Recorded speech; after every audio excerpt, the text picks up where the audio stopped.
Hello, everyone. Thanks for joining us. We're here today with our friend Grace Ji-Sun Kim.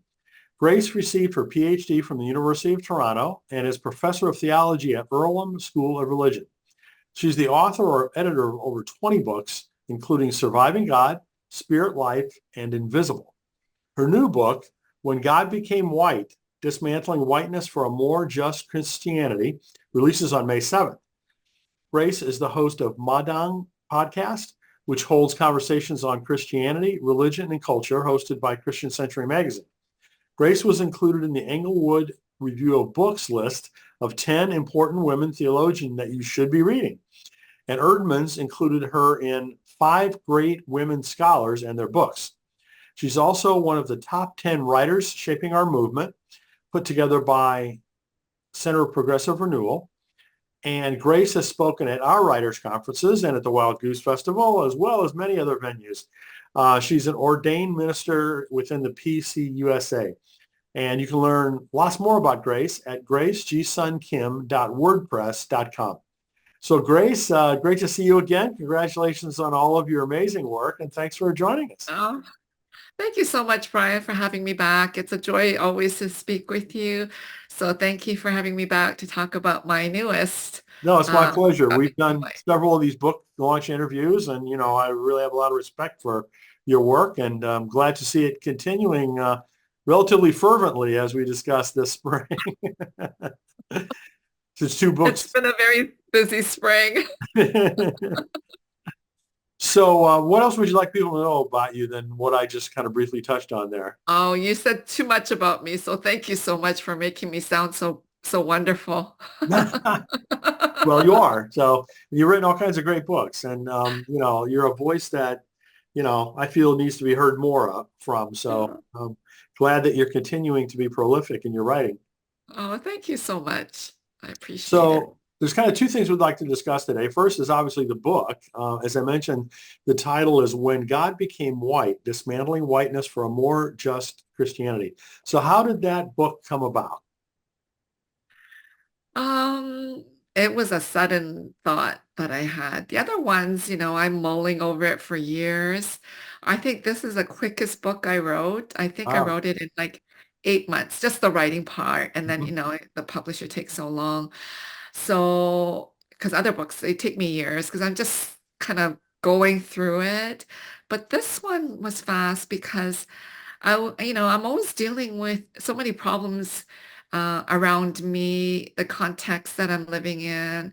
So understanding, trying to make sense of the racism was what pushed me to write this one. And then Mhm. I thought, okay, I just stumbled on this topic and I thought I got to write it fast. And it just came out really fast out of me. Other books take a long time, but this one came out really fast. But most of my books, I'm dealing with something that is happening in the world or in my life that I have to try to make sense of. And so the best way for me to make sense is to start writing, doing some research, reflecting, and then writing some more. So that's how this book came about. Well, it seems to me that it's pretty timely. I mean, and probably more reception to this than what there had been, a few years ago. Oh yeah, I think maybe, people always say timing is everything or location is everything, when you're doing real estate. So time-wise, I didn't, I was just writing for myself. I didn't know what was out there. But, this year, just CNN wrote an article about is God a white man or something that was during Easter. And a lot of articles and other people are writing about is God a black is God a man? So I'm seeing titles like that. And this one, I wrote it under the title of whiteness. I never wanted a long title. So invisible, as you mentioned, is short. It's one word. Surviving God is only 2 words. So I only wanted to go one word book titles from now on. It's easier for me to talk about and remember. And then the publisher came back with this long title, and I said, no. I said, it's way too long. I'm not going to remember it because I have my own podcast and I have a hard time remembering everybody else's book titles. So if it's short, I can remember. But, my recent guess some of them are so long, I can't remember. Even now, after I've like tweeted about it so many times, I have to still Google it to find out what the title is. I didn't want to do that. So I said, oh, it's too long. But then they said no. And then I said, well, get rid of the word when. And then they said no. So Hmm. I thought about it and I'm so happy with this title. I like the whiteness would have never worked. And the publisher said, a lot of people are writing on whiteness. It's not just the church. It's, sociologists, historians, other people are writing on it. So now it all makes sense. And I'm so happy with this title. It's long, but it's okay. At least I can remember it. Well, it's clear, I mean, Yeah. it's got a lot of clarity, which I always like in Yeah. titles. So I'm really happy with it. So who would you say the book's most intended for? I'm hoping everybody and anybody will read it. Those who are in the church, those who left the church, and those just curious who are not even religious people. Because I think how we view God, whether you're a Christian or of other faith or no faith, really determines how we live, how we act, how we view the world, how we come up with laws in our society. So it's really, really important.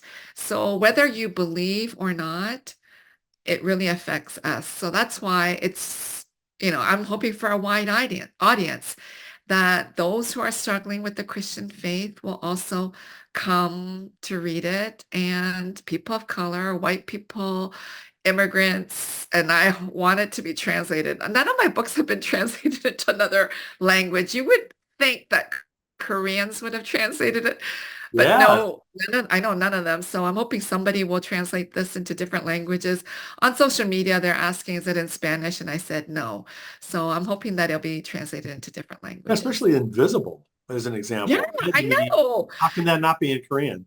Well, I know why, but there's a lot of patriarchy and Uh, whiteness coming into play. So wow. yeah.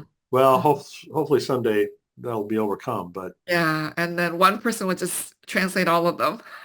yeah, maybe Some there you go. Korean That's a woman or great somebody. idea. Yeah. So I'd like to read a couple of excerpts from the book's description. The first one says, when Western Christians think about God, the default image that comes to mind is usually white and male. Absolutely. Um, why, I mean, your book is all about how that happened. And I don't want you to try to obviously spill the beans on the whole book, but can you kind of summarize that? Yeah. So I want people to read it, but just to say briefly, Um, Christianity, with Jesus born in Palestine and then under the Roman Empire, so religion starts spreading, within the empire, the Roman Empire, and going into Europe. The European church fathers, the white leaders of the church, the theologians, the doctors of the church, just kept on portraying God as a white man. And it's been with us for the last 2000 years. I grew up with it. Oh yeah, I mean, I grew up with it. I'm sure you grew up with it and so sure. many people. So, when we think about recent theology, recent church history, where, the church is going to the global south, the European churches are dying off. The theologians are now coming from diverse locations around the globe. So in the last 50 years, lots of have changed in the church scene and in the theological world. We're hearing diverse voices, Hmm. which should have been there for the last 2000 years, but it's been all white men's voices. The women's voices weren't present, and they were considered witches. So you burned them at the stake if they started to speak up in the church or say something different than what the white men have been saying. So, all these problems. So now that people like me and James Cone and Miguel de la Torre, feminist voices. You got so many other diverse voices, and we are sharing different ways of talking about God and reimagining God.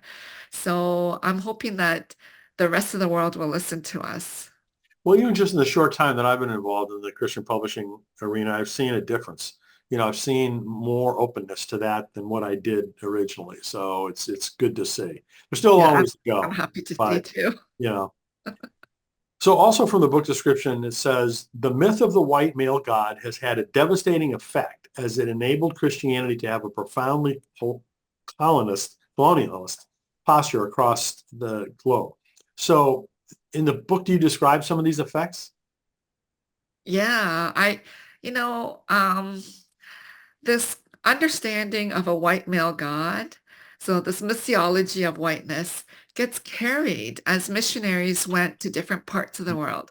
So you got Christianity kind of growing and merging and solidifying in Europe, but what we've been taught is it's like this pristine Christianity. This is the true Christianity, as if it never syncretized, as if it never changed from 2000 years ago. That's the lie that's been taught to me and to people in the church.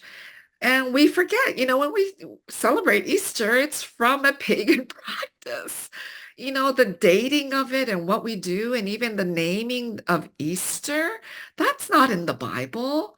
It never was. It's not biblical scripture. Yeah. It's a pagan practice. So we should name it as pagan practice that we are practicing within the church. But the white male Christian theologians and leaders and priests and popes and reformers present it as if it is the truth for all time. So understanding syncretism has always been part of Christianity, and not, when people like me, people of color, talk about sync or feels like it looks like it's syncretism, we should not be labeled as doing something strange or evil. It is what the church has been doing and will continue to do. Look at what we did with Christmas. All these green, evergreen. Yeah. There Another was no pagan green thing. things like that in Bethlehem. I've been to Bethlehem. You don't have evergreens, but that's like part of every church during Christmas will have these evergreens. Even in parts around in Korea and India where it's not even a thing to do, but we make it as if that is the true Christian practice of Christmas and Easter and all these practices within the church. We have to start naming them and making our pew members know what we're doing, because I am certain that majority of the people sitting in the pews think this is all Christian practice. It's not. It's pagan practices that made it into the church, made it into the European churches, and the European churches kept preaching about a white male God. So it is time to kind of wake up and recognize that that was then taken to Africa, to South America, and to Korea, and to different parts of Asia. So we all have this white male God through the missiology of white missionaries that brought this white male God. Mhm. Um, Next, I'd like to read from a couple of the endorsements for the book. This is from our friend Brian Mclaren, who says, I read everything I can by Grace G. Sun Kim, but I especially needed this book. As a white man who inherited a white male God, I am grateful for this Korean-born theologian who gently, clearly, and firmly guides readers like me into a bigger, deeper, more awesome, and just understanding of the Holy One. So is that what you'd like readers to take away from the book? Yeah, exactly. I was so grateful for Brian McLaren to agree to endorse, but to give that kind of endorsement, I just want to put it on my forehead. And Yeah, then no, everyone really. could just read the endorsement and then just go ahead and read the book.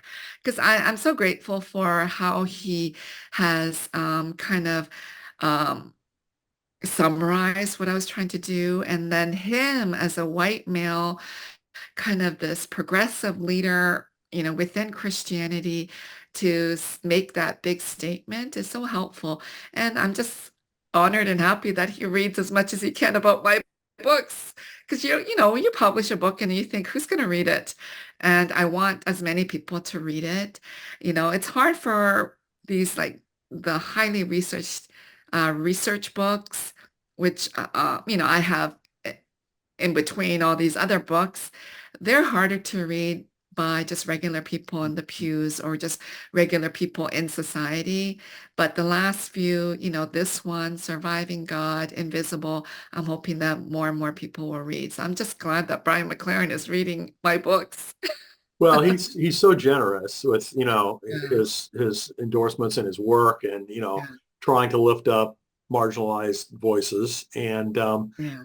I think that him saying what he did should have a really positive impact. I'm very hopeful for that anyway. Yeah, and we're doing a joint book launch release in Oh, Pittsburgh. We're going good. to be at the Festival of Homiletics. Oh, And good.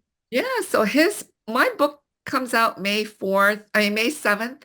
His comes out May 14th. And I spoke at the Southern Lights conference that he puts together with Dinah Butler Bass. And it was there that he announced that we share the same birthday. So I'm thrilled that I have the same birthday as I Brian, didn't know that. which is so close to our book release date. So Ah, very okay. excited about that. Yeah. Because I don't know anybody like around me that I know. Like I know there's actors. There's got to be other people same birthday as me, but I don't know anyone. No friends. Nobody has the same birthday as me. So it's pretty exciting that we share the same Yeah, birthday. yeah. That's funny. So here's a blurb from our friend Caitlin Curtis. Yeah. When God Became White is an incredibly comprehensive, yet personal and intimate look at the history of whiteness in the church and an excellent example of the power that shows up when silenced voices are heard and held with care. This book is an absolute must-read for all who call themselves Christians today, as the story of Christianity is tied up with colonialism, racism, whiteness, and oppression. So do you think that all Christians are really ready to hear what you have to say? Ready or not, here it comes. So they better read it. I don't think they're ready, but when I've been invited to Australia to speak on the book, and they just say, "Oh, your recent book," and then I have to always ask, "Is it Surviving God or When God Became White?" Because it's coming out so close together, and I'm always shocked when they said "When God Became White" because I'm like, okay, I hope they know what the book is about. But I've been invited already lots for the rest of the year on When God Became White. So I think people are ready. Caitlin Curtis was on my podcast twice, Madang, and I've used her book to write this one. And, I'm reflecting on her voice, which is so important. We need to read Native American writers. We need to read Latinx and African American and Asian American writers because our perspective is different, but it's a much needed perspective because you cannot have this narrow perspective of God that we've had for the last 2,000 years because God is big, God is mysterious, God is infinite. So we can't just keep talking in the English language or the French language or the German language and just have these white male European images and thoughts about God because that is a disservice to Christianity. It's a disservice to the people sitting on the pews because God is bigger than white male theologians and church leaders from Europe. Well, I know personally speaking, I've learned so much over the last few years by reading so many books from people like you and Caitlin and many others. It's just expanded my knowledge and, a lot of insights from you also. It's been extremely important for me, I know. And I think it has been for others. And I think it hopefully will be for even more. Okay, thank you so much. I'm so grateful for people like you who are reading beyond the white male theologians. So I'm just grateful. Thank you so much. Well, certainly it's been my honor to do all this learning and do all this, speaking with, kind of leading edge authors in progressive Christianity. So I'd like to shift gears just for a minute and talk about finding your next calling. You've been an academic for many years and an author for several years now, which also means that in a sense you're a solo entrepreneur. So what led you to start writing books? I think as an academic, you're kind of required to write books, though there's many who don't. So, but I think like if you're in the research universities and seminaries, it's expected. But if you're kind of in the more church oriented, not so much. But, I never thought of myself as a speaker or a writer, especially when I reflect on my childhood and I had so much difficulty speaking the English language and Mhm. writing in the language. It was really hard. I struggled with it. So when I graduated with my PhD, I said, if I write 3 books before I retire, because I felt like my professors that I learned from wrote 1 or 2 books. So I thought, okay, if I write 3, I'll be happy. So I never thought I'll write a ton of books. I just thought I'll just do what I need to do minimum and just go on and carry on. But writing has become a very important tool for me to share, to get the new ideas out, get some of my anger out too. Because, if you read Invisible, there's a lot of instances in my life that kind of led me to write that one too. Mhm. So that's how I ended up writing books, and I hope to write many more. I'm in the process of writing a few right now as I speak, which may not come out for another year or 2 or 3. But anyway, Are there any of those you can talk about yet or ongoing not? process. No. Too early? Okay, well, we'll come back. Well, actually, I can do one. Okay. So Susan and I just finished our second book, Surviving God. Our first one was intersectional. So we signed and we're going to do feminist theology, the Hmm. basics, I think with Rutledge. We signed it long ago, so I can't remember, but I think it was Rutledge publisher. So that one I can talk about. But the other ones, I always feel like I'm going to jinx it if I talk about it too early. Oh, I understand, and that's perfectly fine. But that'll give us a chance to get back together when those come out. So, Oh, yeah, yeah. we can learn about Invite me back anytime. them. Yeah. So let's talk about discernment for a little bit. Are there any like processes or people or reference materials that you found helpful when you need to make important decisions? Um, well, I have a few friends that I consult. I don't know if there's for important decisions, but I do a lot of thinking too. So I think that's what's preventing me from sleeping well at night. It's like I can't shut this brain down. So I'm like ongoing. So I'm a very poor speaker. I've always been not, well, speaker too, but sleeper all throughout my life. So I think I'm always kind of thinking through if something is wrong, etc. So myself and there's a few mentors that I consult. What advice do you have now that you've been doing this for a few years to those who are just getting started? Started writing or Yeah, writing, um speaking, being out there in public. yeah, that it's not an easy thing. Once a book is done, it looks so easy. I have some friends who think it's just you just sit in a typewriter or laptop and you just sit there and it'll come out. You can sit there for months, nothing can come out. So that's the reality. So it's not easy. And when I think about Anne Lamott and all these other big name kind of just authors out there, that's their full-time job. I know it's not easy. They do share about it. So it's not an easy thing, but just keep at it. I think if you are determined to write and you just keep at it in the midst of loneliness because you're writing by yourself and hardship and just wanting to give up, just keep going. Mm. I've wanted to give up so many times. You just keep going. So, Grace, again, I really appreciate you taking some time to be with us. I know you're really busy with all of the book releases and speaking that you're doing. Again, the title of Grace's new book, May 7th, is when it releases. When God Became White, Dismantling Whiteness for a More Just Christianity. And please go to Grace's website, gracegsunkim at .wordpress.com. You can learn more about her podcast, her speaking engagements, and all of her previous books. So Grace, thanks again so Also, much and yeah, congratulations. I just wanted to say people can follow me on my Substack. I started a Substack so people can follow me there. It's called Loving Life. So, yeah, and my Excellent. website. So thank you so much for mentioning it. Good, good. Thanks again and congratulations and good luck on the book. Oh, thank you so much for having me.